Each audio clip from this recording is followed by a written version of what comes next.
Start. Sir, I am a great believer in the public sector, and I have often said in this house that public ownership can take many forms, that it is not necessary for us to think in the old terms of complete nationalization.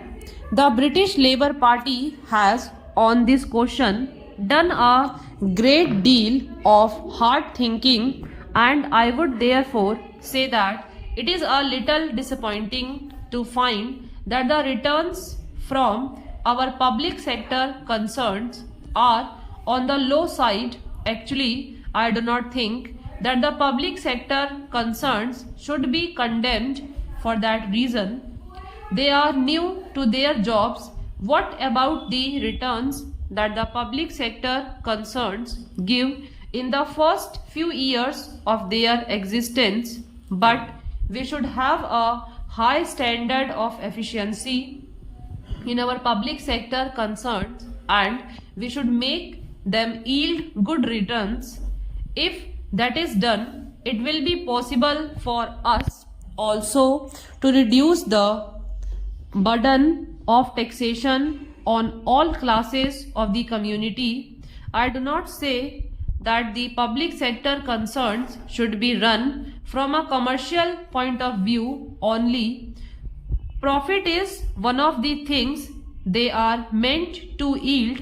I would in this connection say that I would like our employees, I mean the poorer classes of our employees, to be associated in some way with the management of our public sector concerns. So far as our private sector undertakings are concerned, I have been thinking in terms of co-ownership. I think I said this last year, and perhaps I am repeating it again. I think our employees should be made, or rather they should be regarded or should be given the status of shareholders, and they should have a voice in the management of the concerns they are running. They should have a voice in selecting the directors who shall run the concerns for the country. They should have the opportunity to rise to position of managerial importance in the concern with which they are connected. I think it is in some such way that we shall avoid the evils of what may be called bureaucratic socialism, and given content to the shape of socialism which gives initiative, which gives opportunity, and which gives a sense of importance and dignity to the common man.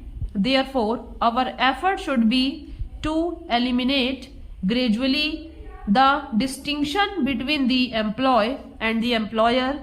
My point of view and the point of view of the honorable member are so different that we can only meet socially outside. Now, Mr. Vice Chairman, much has been said about foreign capital and foreign technical aid. There are people who are opposed to the employment of foreign capital at all, but no country has been able to do so. We should, however, be able to employ foreign capital without string attached to them, as we are doing today.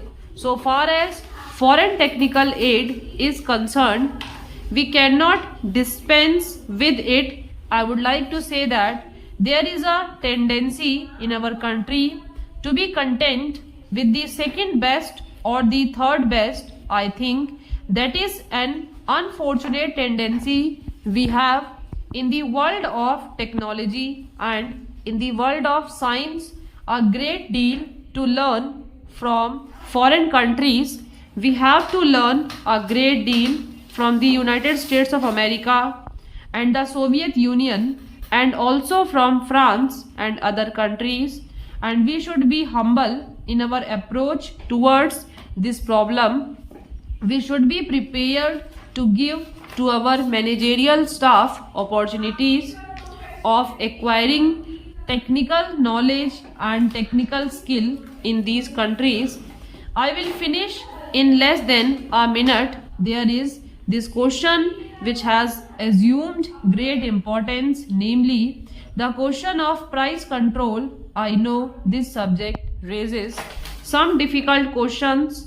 We have to consider the position of the farmer who has been exploited for ages by the people of the cities, but we have also to think of our people in the cities, but all of whom are not rich. Many of them have to lead very humble lives, and the rise in prices, the rise in the cost of living, particularly in urban areas, is becoming very high. It is therefore necessary for us to have some system of price control. We should have a price stabilization board which should be able to regulate prices in such a manner that they are fair to the farmer and they are also fair to the consumer. In the towns, we should eliminate as far as possible the middlemen. Then I should like to say that I am glad that the finance minister has given up deficit financing, but the question which arises is how we shall finance our fourth 5-year plan. Methods must be discovered which would enable the financing of the fourth 5-year plan in such a manner as to provide the greatest possible employment to our people. We must attach importance not only to our basic industry and to our heavy industries but to others also.